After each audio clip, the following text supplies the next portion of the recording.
Welcome to Rewatch and Rank. On this channel, we rewatch older TV shows, provide a summary and opinion on the episode before ranking each episode against each other.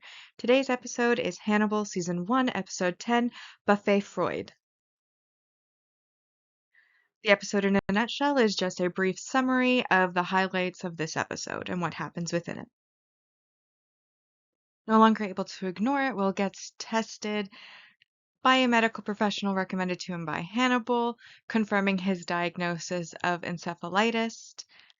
But Hannibal and the doctor, Dr. Sutcliffe, decide to keep the diagnosis from Will in order to watch the progression of the encephalitis, which is a rare opportunity for them for scientific purposes, essentially experimenting with Will.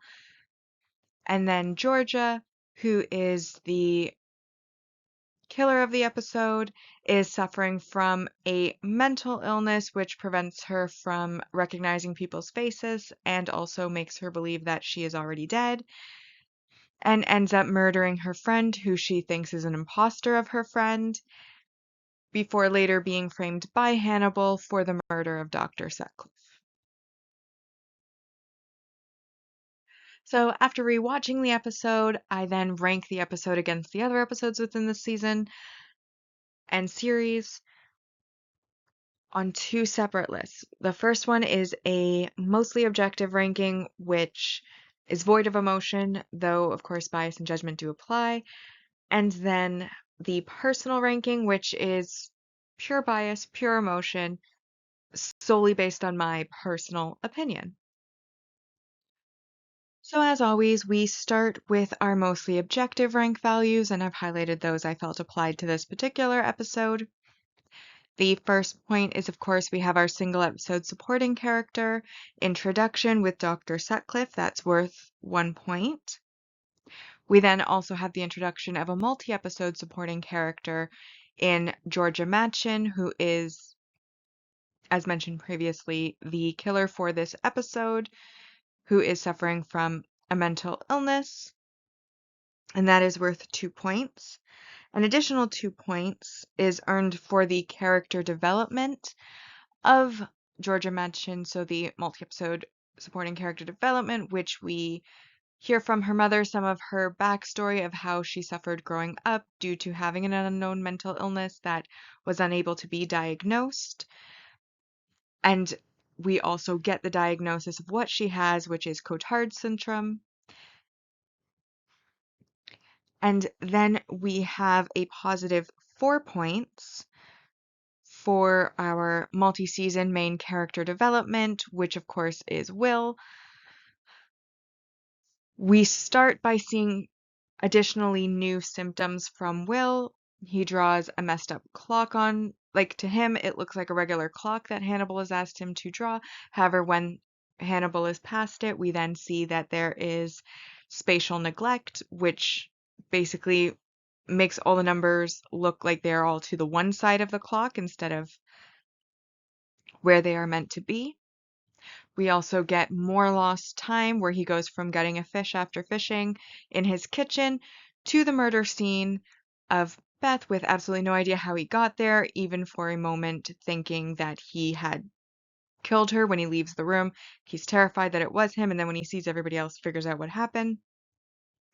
We also then get the diagnosis of encephalitis, confirmed, though not told to Will himself. Honorable mention for character development, of course, is that at the very end of the episode, we get a flashback from Georgia, who has started to recover some of her memories now that she is getting the treatment that she needs. And she has a flashback where she sees a faceless person, because at the time she couldn't recognize faces, killing Dr. Sutcliffe, which we know to be Hannibal in his plastic suit, before he then hands her the murder weapon, which is how she leaves cells and evidence on the murder weapon before leaving the room, while she kind of stands there looking a bit confused. And then the final positive for this episode is that I felt the plot concept overall was very strong. It's an episode that really deals with the mental illness aspect. On the one hand, we have a killer, Georgia, who has a genuine mental illness that is causing her to unintentionally essentially murder because she thinks her friend had a mask on her face, so she tried to remove it. This ended up killing her because it was her actual face she was trying to remove. We obviously have her thinking that she's dead. We have the fact that this mental illness took an actual physical toll on her body to the point where she has to be placed within an oxygen chamber, treating like a burn victim because she's lost so much skin, bone mass, fluids, etc., due to the impact the illness had on her body. And then on the other hand, we have Will, who has a genuine medical illness, but is being gaslit by Hannibal and even the doctor into thinking that he has a genuine mental illness instead. Though, as Will mentions in this episode, he knows what kind of crazy he is, and this ain't the type of crazy. And he even goes to try to get even more testing because he's so sure that it's not a mental illness, and yet Hannibal, and having been recruited by Hannibal, the doctor, tell him that it is all in his head. Which brings us to our negatives. So, first negative to be noted is essentially the negative messaging or behaviors, which of course is with Hannibal because he is a character that can't be judged by regular standards, given that he is a serial killer, that this is part of his character's design. And I usually don't really consider his behaviors as counting towards this because they're within expectations of the character. However, in this case, there is also the doctor, Dr. Sutcliffe, who has agreed to go along with Hannibal's unethical behaviors. And this is a doctor who has a license, who has gone through the education, has a license, is actively practicing medicine, who is deciding to basically put Will, who is an innocent patient, through the progression of a treatable disease so he can study it on Hannibal's word and at Hannibal's request. Obviously without consent from Will, obviously without Will's knowledge, and that is just disgusting. And it is so disgusting, in fact, that I also think that the weak or dislikable supporting character negative also applies to this character, because a doctor, a practicing doctor, should know better. We also rewatch Grey's Anatomy, and I always call them out when they are treating patients poorly. I call it out, and in this episode, we have a medical doctor treating patients poorly, being incredibly unethical, disgusting, and he does get what's coming to him. He does end up murdered, but at the same time, we don't forgive medical malpractice because, as people who may potentially be patients one day, we do not want this behavior encouraged or to see it, even in fiction, when it can be so damaging in reality. And this, of course, with those two negatives, is a -2 and a -4, which brings us to a total of 7 out of 10 for this episode on the Mostly Objective ranking. And with a reminder of our Mostly Objective rankings in the season 1 so far, in first place we have Aperitif, followed by souffle, sorbet, fromage, amuse-bouche, potage. This episode is 7th place, buffet Freud. In 8th is entree, 9th Tronomond, and then 10th place is Coqueles, still in last. So on my personal ranking, it does match up pretty well to the objective ranking.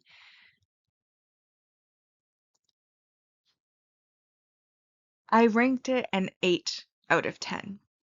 Not because it's without flaws, but because some of the more positive points were there, and it was very compelling to watch. There was no real desire for the episode to end or to get to the next episode or anything like that. It kept me engaged the entire time I was watching. So it's more of an emotional ranking in this case. I don't really have much reason for it other than that I felt that the episode was very compelling while I was watching it.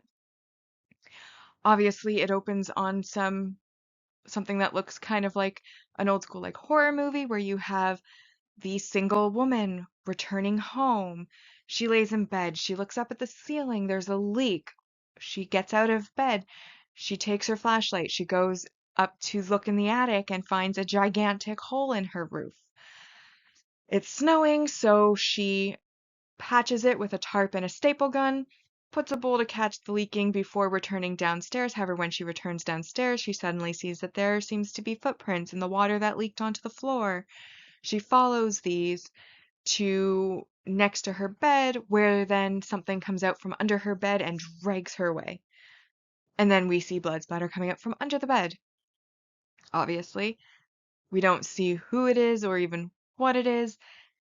And I feel like that is a nice opening to kind of set the scene. It automatically makes you feel compelled to continue because you're like, what happened here? It's a little more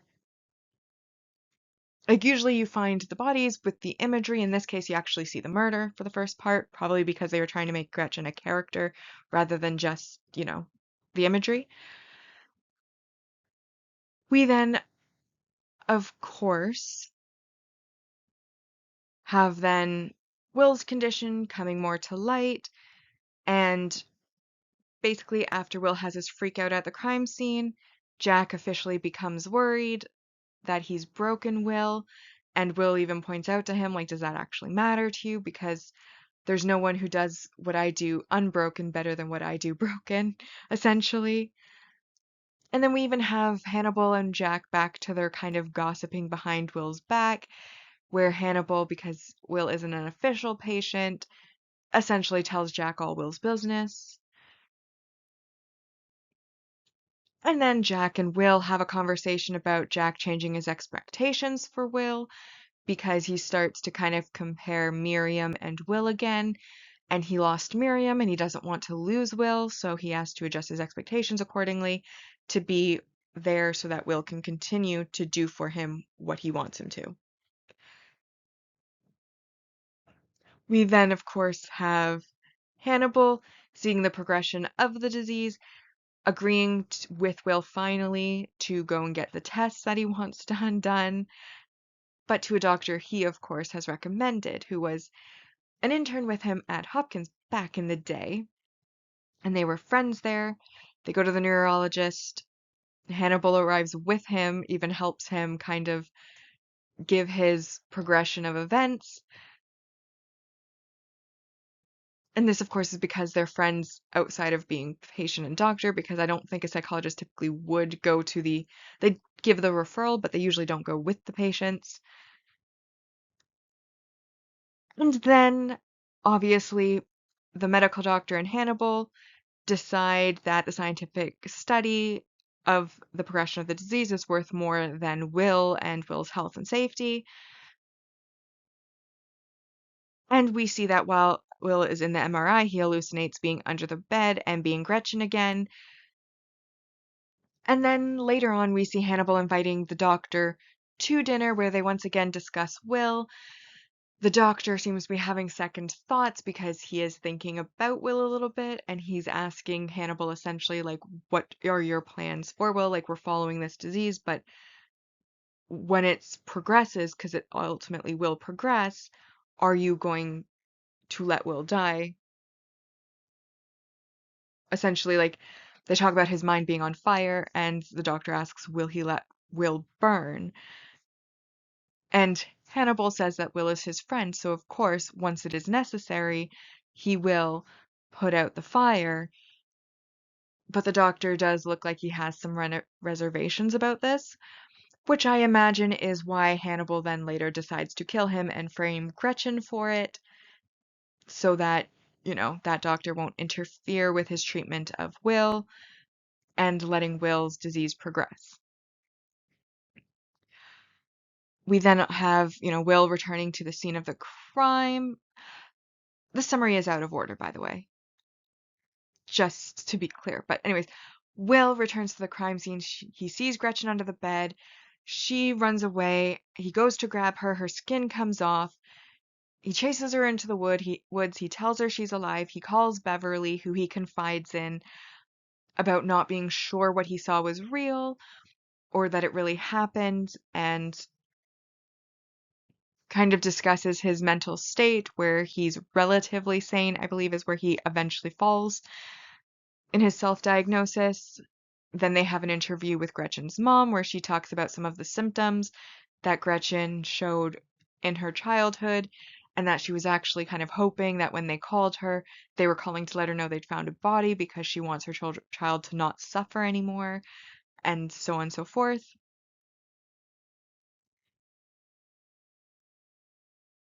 And then again, like we've mentioned before, George is framed for killing the doctor, and then after he dies, we then see at night Will sleeping. He looks at his dogs. His dogs are kind of growling and looking under the bed like it's suspicious. He then basically gets down on the floor, looks under the bed, and basically talks Gretchen down, confirms she's alive, confirms he can see her, tells her basically at this point he's been given a routine from Hannibal to every so often confirm the place, the time, and his name. So he does that for her. He confirms the place, the time, and her name, and reaches out to her. She reaches back, and then we see her in the hospital finally getting the treatment that she needs. And then they are speculating whether or not her memory is going to come back and she's going to realize what she's done as her body, like as her physical body gets better, will her mental memory and illness get better? And that is when we get the flashback of her seeing Faceless Hannibal uh, doing in the doctor. Overall, like I said, it was a very compelling episode. It was very interesting. We get a lot of more development and plot progression for the main characters of Hannibal and Will, and Gretchen's disease and how that affects her and impacts her is also very interesting.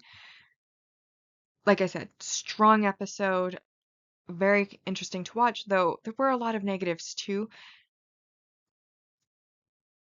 specifically between Hannibal and the Doctor. But again, 8 out of 10. And so to reconfirm our rankings so far, in first place we have Fromage. This episode actually made it all the way up to second place for me, which is the Buffet Freud. Then we have Entree, Amuse-Bouche, Sorbet, Aperitif, Tronormand, Souffle, Coquelles, and then in last place for me is Potage. That brings us now to the series ranking so far, where we're ranking each season against each other. Total maximum score of 130 because there are 13 episodes, and the maximum score that can be achieved is 10 out of 10.